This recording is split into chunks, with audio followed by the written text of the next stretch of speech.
ವಿಧಿಯ ಆಟದ ಮುಂದೆ ಮನುಷ್ಯ ಎಷ್ಟು ಅಸಹಾಯಕ ಅನ್ನೋದಕ್ಕೆ ಉತ್ತರ ಪ್ರದೇಶದ ಗೋಂಡಾ ಜಿಲ್ಲೆಯಲ್ಲಿ ನಡೆದಿರೋ ಈ ಭೀಕರ ಘಟನೆಯೇ ಸಾಕ್ಷಿ.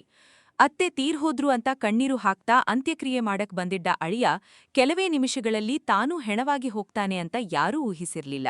ಹೌದು ಗೆಳೆಯರೆ, ಸರಿಯೂ ನದೀ ತೀರದಲ್ಲಿ ಅತ್ತೆಯ ಚಿತೆ ಸಿದ್ಧಪಡಿಸುತ್ತಿದ್ದ ವೇಳೆಯಲ್ಲೇ ಅಳಿಯನನ್ನು ದೈತ್ಯ ಮೊಸಳೆಯೊಂದು ಕಣ್ಣೆದುರೇ ನದಿಗೆ ಎಳೆದೊಯ್ದು ಜೀವಂತವಾಗಿ ನುಂಗಿ ಹಾಕಿದೆ.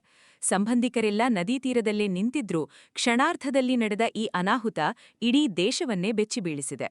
ಅಸಲಿಗೆ ಅಲ್ಲಿ ನಡೆದಿದ್ದೇನು? ಇಲ್ಲಿದೆ ಮೂಡಿ ಶಾಕಿಂಗ್ ರಿಪೋರ್ಟ್. ಗ್ರೇಟರ್ ನೋಯ್ಡಾದ ನಿವಾಸಿಯಾಗಿರೋ 30 ವರ್ಷದ ದೀಪಕ್ ಶರ್ಮಾ ತನ್ನ ಅತ್ತೆ ಉರ್ಮಿಳಾದೇವಿಯವರ ನಿಧನದ ಸುದ್ದಿ ಕೇಳಿ ಪತ್ನಿ ಮತ್ತು 4 ವರ್ಷದ ಹೆಣ್ಣುಮಗಳ ಜೊತೆ ಉಮ್ರಿ ಗ್ರಾಮಕ್ಕೆ ಬಂದಿದ್ರು. ಬುಧವಾರ ಮಧ್ಯಾಹ್ನ 12 ಗಂಟೆಗೆ ಸರಿಯೂ ನದೀ ತೀರದಲ್ಲಿ ಅಂತ್ಯಕ್ರಿಯೆಗಾಗಿ ಚಿತೆ ಸಿದ್ಧಪಡಿಸೋ ಕೆಲಸ ನಡೀತಿತ್ತು. ದೀಪಕ್ ಕೂಡ ಹೊಂಡ ತೋಡೋ ಕೆಲಸ ಮುಗಿಸಿ ಕೈ ತೊಳೆಯೋಕೆ ಅಂತ ನದಿಯ ನೀರಿಗಿಳಿದಿದ್ದಾರೆ. ಆ ಜಾಗದಲ್ಲಿ ಮೊಸರೆಗಳೂ ಇವೆ ಅಂತ ಸ್ಥಳೀಯರು ವಾರ್ನಿಂಗ್ ಕೊಟ್ಟಿದ್ರೂ ದೀಪಕ್ ಗಮನಿಸಿಲ್ಲ.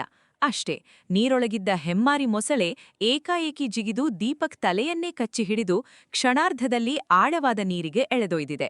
ಜೊತೆಯಲ್ಲಿದ್ದವರು ಕಾಪಾಡಕ್ಕೆ ಓಡಿ ಬರುವಷ್ಟರಲ್ಲಿ ದೀಪಕ್ ಕಣ್ಣಮರೆಯಾಗಿದ್ರು. ಘಟನೆ ತಿಳಿಯುತ್ತಿದ್ದಂತೆಯೇ ಪೊಲೀಸರು ಮತ್ತು ಎಸ್ಡಿಆರ್ಎಫ್ ಟೀಮ್ ನದಿಯಲ್ಲಿ ಭರ್ಜರಿ ಕಾರ್ಯಾಚರಣೆ ಆರಂಭಿಸಿದ್ರು.